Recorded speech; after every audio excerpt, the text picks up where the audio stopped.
ত্রয়োদশ জাতীয় সংসদ নির্বাচন সন্নিকটে। এ উপলক্ষে সারা দেশের আসন সমূহ নিয়ে আমাদের বিশেষ আয়োজন আমার আসন। দর্শক, আমার আসনে আজকে থাকছে রাজশাহী ৬ আসনে বিস্তারিত, আর আপনাদের সাথে আছি আমি শুভ ইসলাম।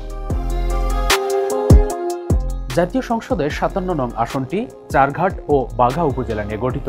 এই আসনের আয়তন ৩৪৯ বর্গ কিলোমিটার। রাজশাহী ৬ আসনে মোট জনসংখ্যা ৪,২০,০৭১ জন। এই আসনে মোট ভোটারের সংখ্যা ৩,৪৭,৮৭৭ জন। এর মধ্যে পুরুষ ভোটারের সংখ্যা ১,৭৩,৮৬৮ জন এবং নারী ভোটারের সংখ্যা ১,৭৪,১০৯ জন।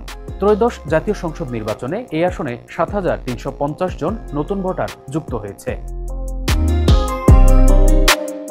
আসনটি নিয়ে বিভিন্ন সময় বিএনপি ও আওয়ামী লীগের মধ্যে ব্যাপক প্রতিদ্বন্দ্বিতা হয়েছে। ১৯৯৬-এ বিএনপি থেকে আলাউদ্দিন, ২০০০ সালের উপনির্বাচনে আওয়ামী লীগের রায়হানুল হক, পরে ২০০১ সালে বিএনপির কবির হোসেন এবং ২০০৮ সাল থেকে ২০২৪ সাল পর্যন্ত আওয়ামী লীগের শাহরিয়ার আলম সংসদ সদস্য নির্বাচিত হয়েছেন।